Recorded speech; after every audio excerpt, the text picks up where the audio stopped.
Saudaraku, firman Tuhan ini biarlah membawa kita untuk percaya sungguh-sungguh bahwasanya mujizat Tuhan masih berlangsung.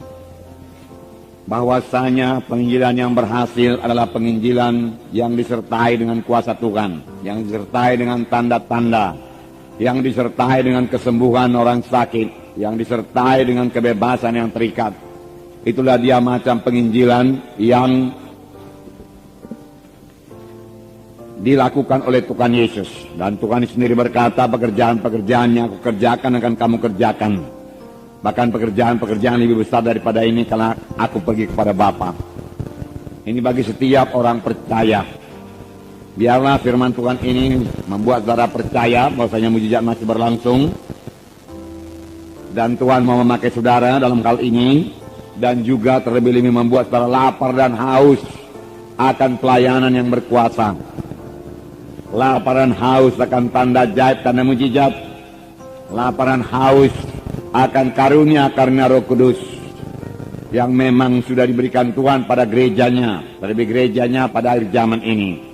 Firman Tuhan berkata, mintalah maka akan diberikan kepadamu, carilah maka kamu akan mendapat, ketuklah pintu maka pintu akan dibukakan bagimu. Siapakah yang mau mencarinya dengan sungguh-sungguh?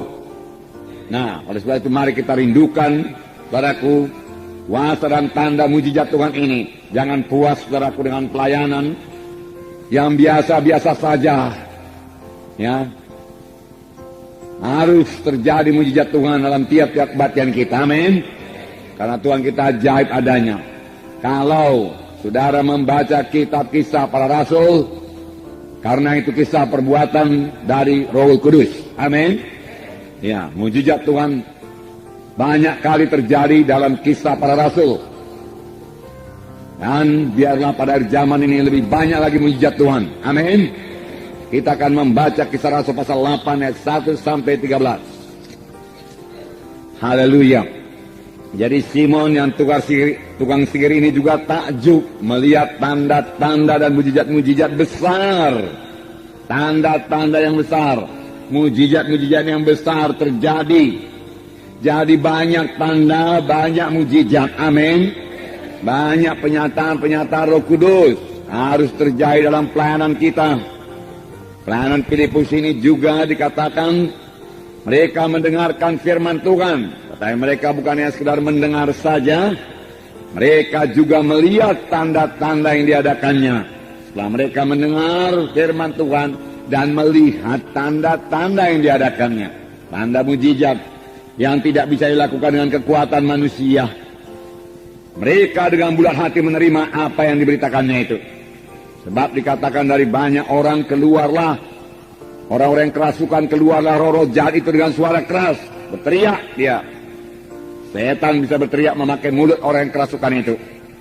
Dan banyak orang lumpuh dan banyak orang timpang. Bukan sedikit, banyak. Biarlah kita merindukannya. Biarlah kita lapar dan haus akan hal ini. Karena inilah dia pelayanan Tuhan Yesus.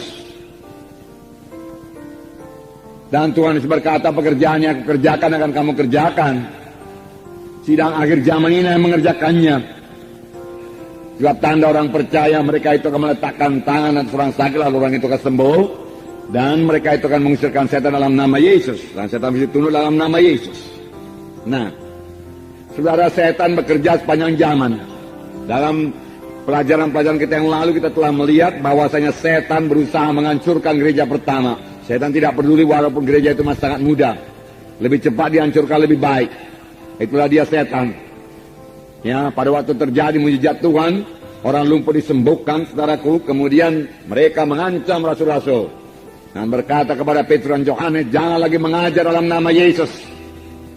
Kami tangkap engkau. Kami punya kuasa menangkap engkau. Kalau engkau mengajar lagi dalam nama Yesus, diancam. Tetapi ancaman ini bukannya menakutkan rasul-rasul, tetapi bawa mereka berdoa dengan sungguh-sungguh dan berserah hati berdoa, sehingga saudaraku, gereja pertama bertumbuh dengan cepat dan kuasa dan mujizat Tuhan bertambah-tambah lagi dinyatakan. Amin, saudara. Firman Tuhan mengatakan demikian. Bertambah-tambah lagi dinyatakan. Mujizat-mujizat terjadi dan banyak orang diselamatkan. Dalam Kisah 5 ayat 12 saya bacakan kepada saudara. Kisah 5 ayat 12. Dan oleh rasul-rasul diadakan banyak tanda dan mujizat di antara orang banyak. Semua orang percaya selalu berkumpul serami Salomo dalam persekutuan yang erat. Jadi bukan berpihak-pihak mereka, dalam persekutuan yang erat. Amin. Nah, milikilah persekutuan yang erat satu sama lain. Persekutuan yang erat. Dalam satu sidang harus ada persekutuan yang erat. Harus bersehati. Dan sidang itu bisa diberkati Tuhan. Amin. Rumah tangga yang bersehati adalah rumah tangga yang diberkati Tuhan. Amin.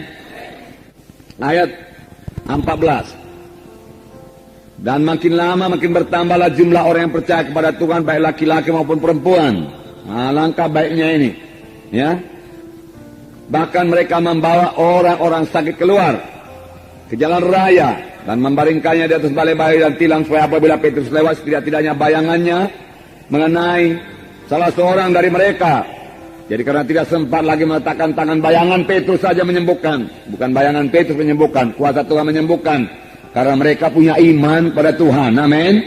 Dan bayangan Petrus itu hanya sebagai point of contact saja. Ya. Mereka sembuh. Ayat 16. Dan juga orang banyak dari kota-kota sekitar Yerusalem datang berduyun-duyun dan membawa orang-orang yang sakit dan orang-orang yang diganggu roh jahat. Ada yang sakit, ada yang diganggu roh jahat. Jadi ada roh jahat mengganggu, hati-hati. Ya. Kita bukanlah orang yang mau bersoal jawab, berdebat-debat, saudaraku. Kita perlu menyatakan tanda ajaib, tanda mujizat, membuktikan bahwasanya Yesus hidup dan dia bangkit daripada kematian dan dia bekerja. Amin. Saudara bisa melaksanakannya, saudaraku.